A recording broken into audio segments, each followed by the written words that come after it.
တိုင်းလဲလောက်ကင်စားတော့နိုင်ခြင်းမရှိတဲ့အခါကျတော့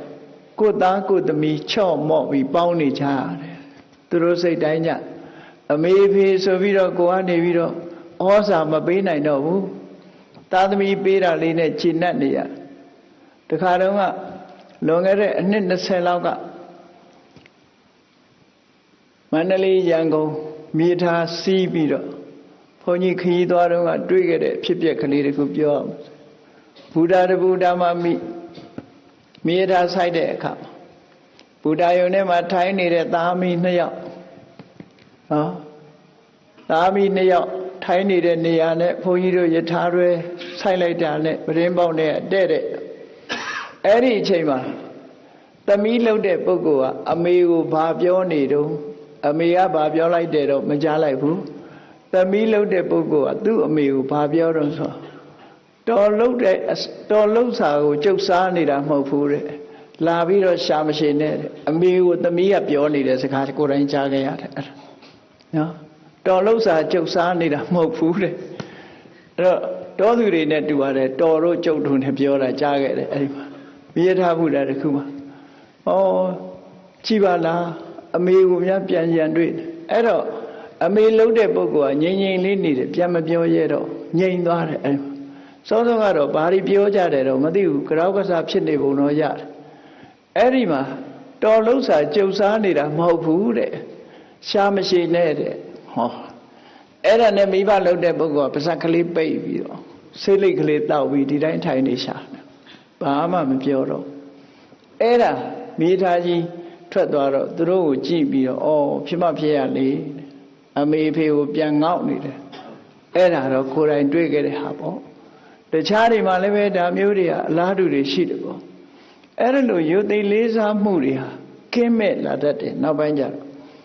သားသမီးလှုပ်ရှားကိုမိဘကမိစားနေရပြီဆိုရင်အဲ့ဒီမိဘဩဇာမရှိတော့သားသမီးကကြီးစိုးလာသူတို့ပေးခြင်းမှပေးမယ်သူစကားနားထောင်ရမယ်သူထားတဲ့နေရာနေရမယ်သူခိုင်းတာလုပ်ရမယ်ဆိုတဲ့အနေအထားမျိုးတွေမိဘတွေဟာတနာစရာအခြေအနေမျိုးရောက်နေကြတာဟာလောကမှာရှိနေတယ်အမှန်ပဲရှိနေတတ်တယ်ပေါ့အဲ့ဒီလိုအနေအထားမျိုးတွေဟာစိတ်မကောင်းစရာဖြစ်လာငယ်စဉ်တောင်ကြီးကကျွေးမွေးဆောင်းရှောက်လာတဲ့ကျေးဇူးတွေကိုမထောက်မထားပဲနဲ့ကိုကလုံနိုင်ကိုင်းနိုင်ရွယ်ရောက်လာတဲ့အခါမိအိုဖအိုတွေကိုယခုလိုစူးစူးပူပူ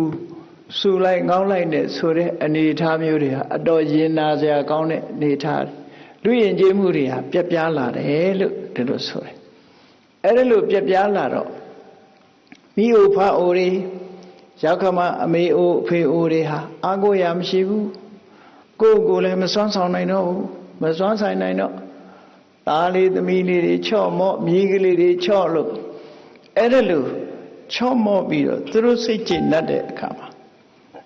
စိတ်ကျဉ်တတ်အောင်လုပ်ပြီးတော့မိကိုပြီးတော့ကျွေးတာလေးနဲ့ကျဉ်တတ်ပြီးတော့နေရတဲ့အမေအိုအဖေအိုတွေလောကကြီးမှာရှိနေပြီပေါ့ဒီလိုဆိုတာဒါကြောင့်မလို့ဓမ္မရဲ့ဘိုးဘွားရိပ်သားတွေရောက်သွားကြတာတွေလည်းရှိတယ်ပေါ့နော်အဲ့ဒါလို့အစင်ပြေတဲ့မိဘတွေရှိတယ်လို့အစင်မပြေတဲ့မိဘတွေသားသမီးတွေရဲ့အောင်ငေါက်တွေခံပြီးတော့အဆူပူတွေခံပြီးတော့ဒီလိုပဲငုတ်ပြီးနေကြတဲ့မိအိုဖအိုတွေဟာလေလောကမှာတနာစရာအခြေအနေမျိုးတွေဖြစ်ပေါ်လာတယ်အဲ့တော့ဒီဥယျာဟာတဖြည်းဖြည်းတိုးတက်လာနောက်ပိုင်းမှာကြီးတဲ့ပုဂ္ဂိုလ်ယူသည်လေးစားရမယ်ဆိုတဲ့ကိုချင်းတရားတွေဟာပြပြလာပြီးနော်မာနတွေတက်ကြွလို့ကျေးဇူးတရားကိုမထောက်ထားပဲနဲ့မိအိုဖားတွေကိုအော်ငေါက်ပြီးနေတတ်တဲ့သားဆိုသမီးဆိုတွေနဲ့ကြုံတွေ့လာတဲ့အခါအနာဂတ်မှာဒီလိုအခြေအနေမျိုးတွေဖြစ်ပေါ်လာနိုင်တယ်တော့အဲ့တော့ဒါကလောကလူသားတွေလူလောကကြီးတစ်ခုလုံးအတွက်မဲ့တာဗမာပြည်အတွက်တင်မဟုတ်ဘူးနိုင်ငံတကာမှာဒီလိုအနေအထားမျိုးတွေရှိတယ်အမေရိကန်နိုင်ငံသွားတော့ကဗမာပါပဲနော်ဗမာလူမျိုးတွေကပဲအမေရိကန်နိုင်ငံရောက်သွားပြီအမေရိကန်နိုင်ငံမှာကြီးသွားပြီဆိုရင်ကြာကြာနေလိုက်လို့ရှိရင်အမေရိကန်လိုက်ဝင်သွားတယ်ပတ်ဝန်းကျင်ကဥပနိဒေယပစ္စည်းကြောင့်ပတ်ဝန်းကျင်ပုံစံတွေဝင်သွားတဲ့အခါကျတော့အမေဖေကိုနှုတ်ဆက်တာတတ်တာတဲ့နော်လောက်ချင်လောက်တယ်သွားချင်သွားတယ် အမေဖေကိုနှုတ်